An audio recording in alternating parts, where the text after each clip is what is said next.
Let me start with a confession. For years, New Zealand was the country everyone wanted to become.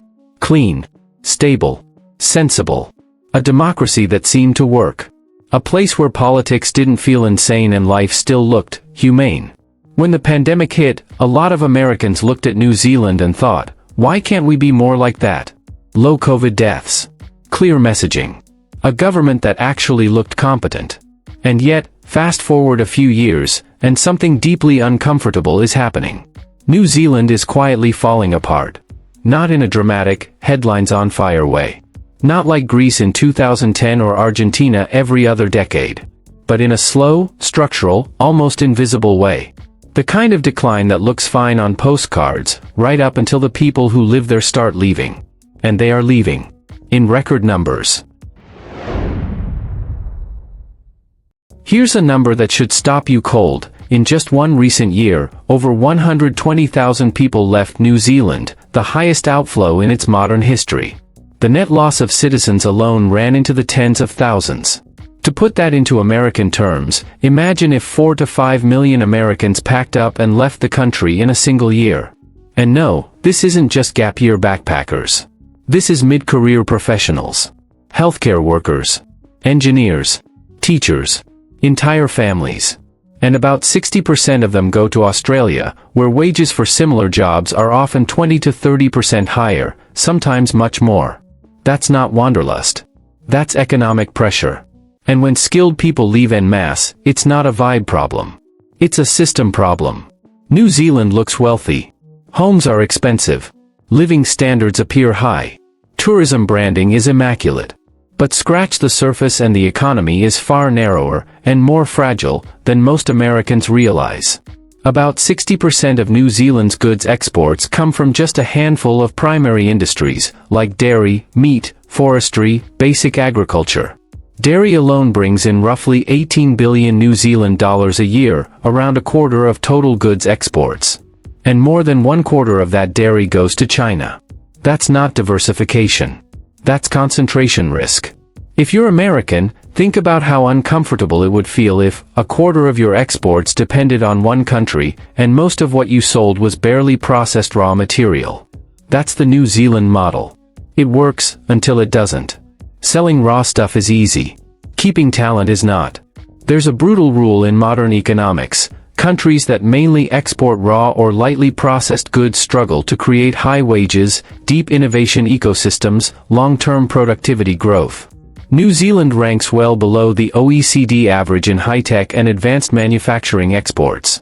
Its R&D spending sits around 1.4% of GDP, compared with an OECD average near 2.7%. That gap compounds over time. Less R&D results in fewer high-value industries. Fewer high-value industries result in lower wages. Lower wages cause talent to leave. And once talent leaves, rebuilding becomes exponentially harder. Now let's talk about the elephant in every New Zealand living room, housing. Over the past decade, house prices rose by roughly 130%. The median home now costs about 8.8 times the median household income. For context, the OECD considers 3 times income affordable. 8.8 is not normal. It's a warning sign.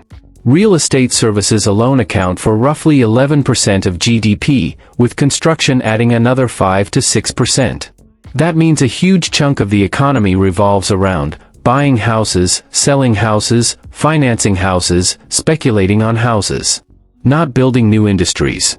Not exporting innovation. Not raising productivity. And here's the kicker, when interest rates jumped, around 40% of mortgages, many taken during ultra-low pandemic rates, began resetting at much higher levels. For some households, monthly payments nearly doubled. That's not a paper loss. That's cash flow pain. Housing booms create a dangerous psychological trap. People feel richer. But that wealth is locked inside walls and roofs.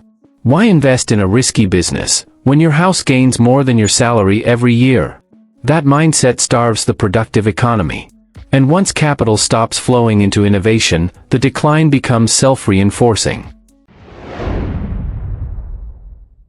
Here's a stat that rarely makes headlines but explains almost everything. From 2012 to 2022, New Zealand's labor productivity grew about 0.3% per year. Across the OECD, the average was around 1.5%. That's a five-fold difference. Productivity is what allows wages to rise without inflation, governments to fund services without raising taxes, societies to get richer without burning people out. When productivity stagnates, everything else becomes a fight over crumbs. And New Zealand is feeling it. So when young professionals leave, it's not betrayal. It's math. Australia offers higher wages, larger job markets, better career ladders, and virtually no migration friction. New Zealanders can move, work, buy property, and integrate in Australia almost friction-free. That kind of open exit valve is rare among developed nations. And once families settle overseas, jobs, schools, mortgages, the odds of return drop sharply. That's how a temporary outflow turns into a permanent brain drain. What makes New Zealand especially instructive and scary is that there's no dramatic collapse. No hyperinflation. No authoritarian takeover. Just a shrinking talent base. A hollowing middle class. Rising costs. Falling optimism. Even in Wellington, the capital, hundreds of businesses have closed, and public sector job cuts have torn through the local economy. When people are eating canned tuna for lunch and living in tents in the capital of a wealthy democracy, something is deeply off. Because New Zealand isn't failing in a unique way. It's failing in a modern, highly relevant way: over-reliance on asset inflation, underinvestment in productivity, talent leakage to better-paying hubs, political comfort masking structural decay. If you're American, this should feel uncomfortably familiar. And we haven't even talked yet about aging demographics, infrastructure backlogs, fiscal pressure, policy overcorrections after COVID. That's where the story gets darker. New Zealand's real problem isn't policy. It's time.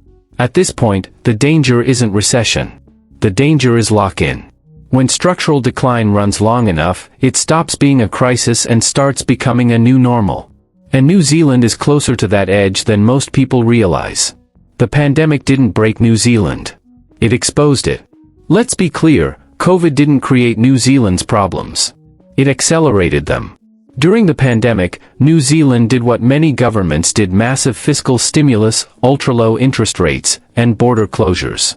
On paper, it worked. The economy didn't collapse. But underneath, something dangerous was happening. Cheap money plus trapped domestic savings plus limited productive outlets equals an explosive housing boom. Property speculation went from important to dominant almost overnight. Then inflation hit. And the response was brutal. The Reserve Bank didn't gently tap the brakes. It slammed them, openly stating it was willing to induce a recession to crush inflation. And it worked. But unfortunately, it worked too well. By mid-2024, New Zealand was officially contracting. Later data revisions showed the downturn was worse than initially reported, while earlier growth had been overstated. That kind of data whiplash kills confidence. Businesses hesitate. Households freeze. Investors wait. And while monetary policy was tightening, fiscal policy went the other way: hard spending cuts, thousands of public sector jobs eliminated, especially in Wellington. That's the worst possible combination during a slowdown. By the end of 2024, HSBC ranked New Zealand the worst performing developed economy in the world. Not emerging market. Not fragile state. Developed economy. Now let's talk about the problem no government can stimulus its way out of. Demographics. Right now, about 18% of New Zealand's population is over 65. By the early 2030s, that number climbs past 21%. That may not sound catastrophic. But economically, it's devastating. Because pensions, healthcare, and long-term care don't pay for themselves. They require a large, productive working population. Rising wages. Strong tax bases. New Zealand has the opposite. Fertility is falling.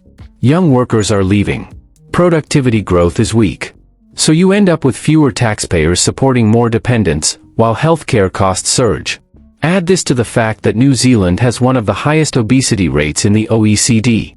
Rising mental health demand. And suddenly healthcare spending isn't a line item, it's a fiscal black hole. Here's another quiet disaster. New Zealand's estimated infrastructure deficit ranges from $200 billion to $400 billion NZD. That's roads, water systems, public transport, hospitals, schools. Every year of delay makes it worse. And unlike housing, infrastructure doesn't inflate itself into looking like wealth. It just fails.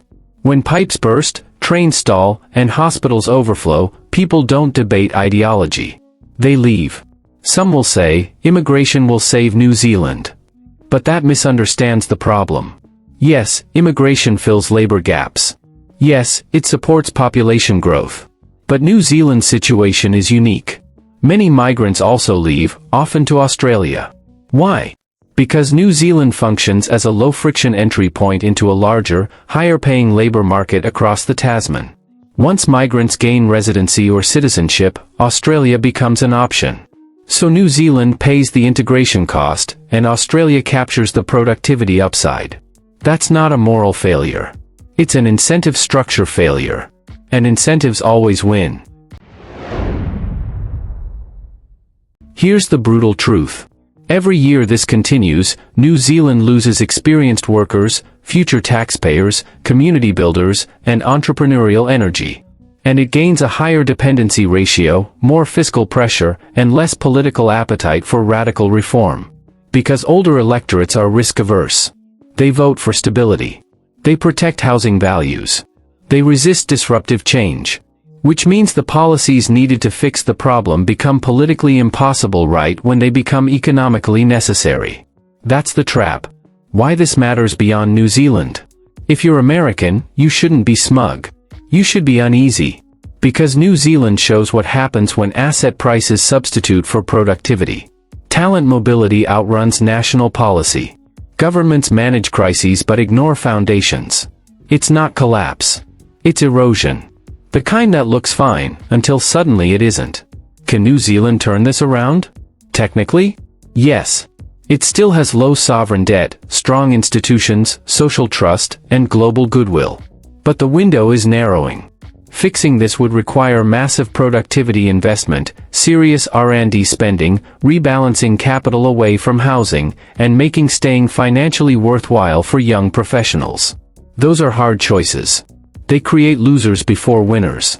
And that's why most governments avoid them, until they no longer have a choice.